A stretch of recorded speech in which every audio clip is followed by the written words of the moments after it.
Our next guest made so many headlines this summer. Here are just a few. These three women toured the country together on a bus, bonded by something they never imagined they'd have in common. They all had the same cheating boyfriend at the same time.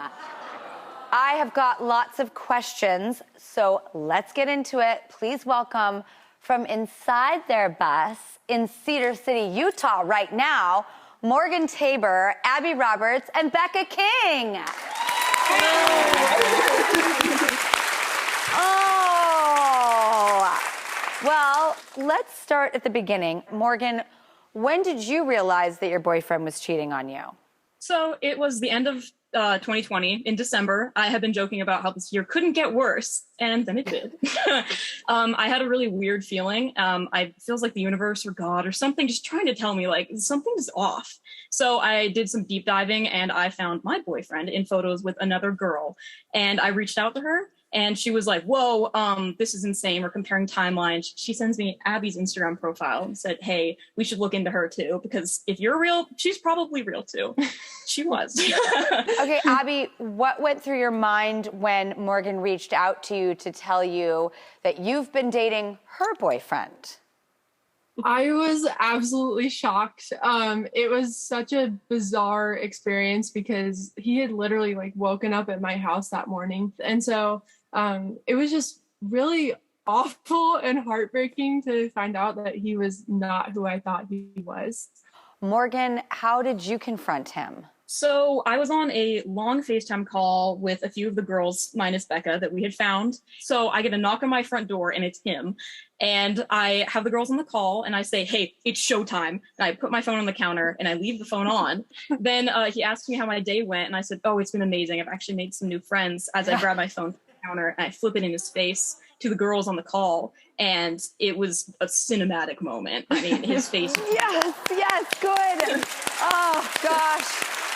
Bekah, like, how did you find out that you also shared the same boyfriend with Abby and Morgan? The day after they had this confrontation with him, I get a message on Instagram in a big group chat. And we start talking. And at first I was pretty skeptical because I mean, the guy I knew wouldn't have ever done this, but of course he did. Okay. I love that you took this negative, and it is a negative, in my opinion. I really wish this person did not do that to anyone. What I come full circle with is what you guys did in the end. Tell me about how the road trip idea came about. So it was actually 4 days after we had all met each other, Christmas Eve to be specific.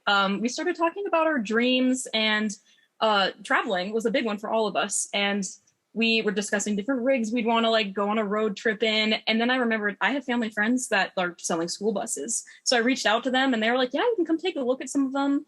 And from there, things just started to they started falling into place, which was really beautiful in the midst of feeling like our lives were falling apart. And we were like, whoa, this is really beautiful because we have something awesome we can look forward to. And I quickly learned with these girls that when they say they're going to do something, they will do it.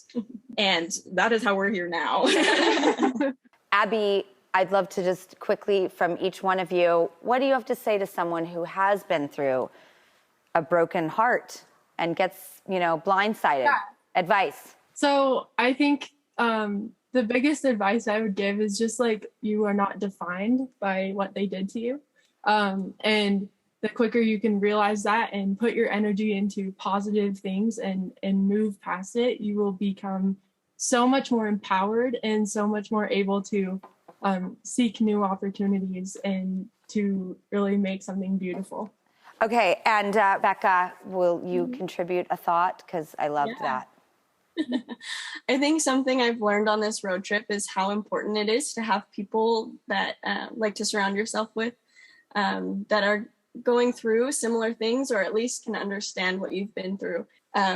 Dealing with all of what had happened was a lot better when we had each other, I think. And Morgan? I think not only is it important to mourn the loss of a person and go through all those stages of grief as you do, it's very healthy, and to not be stuck in it, but to remember that, especially with our situation, that all of our timelines look a little bit different for healing. It's not like a one size fits all. So that was a very big lesson that I learned, is that it's taking me a little longer. And that's completely okay, because there is no timeline on healing. I agree. I don't think there's a timeline on healing, but I think there is not staying stuck either. And that's why I love your story so much. So we want to send you guys a big supply of tea and coffee, because also, like, I heard you guys, I need my caffeine. And it's a lifeline. I know that. Oh my gosh, that would be wonderful. Thank you. And I'm also just going to send you $10,000 just to, like, I don't know, see where you go next. Where you going next?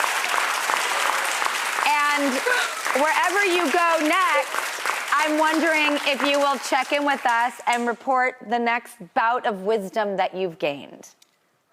Yes, of course. Great. Excellent. Thank you. And thank you for sharing your story with everyone. Like I said, I think it's a fantastic roadmap. Also, you guys, can I share that coffee with you in celebration of our New York week? We want to give away some of our very favorite things.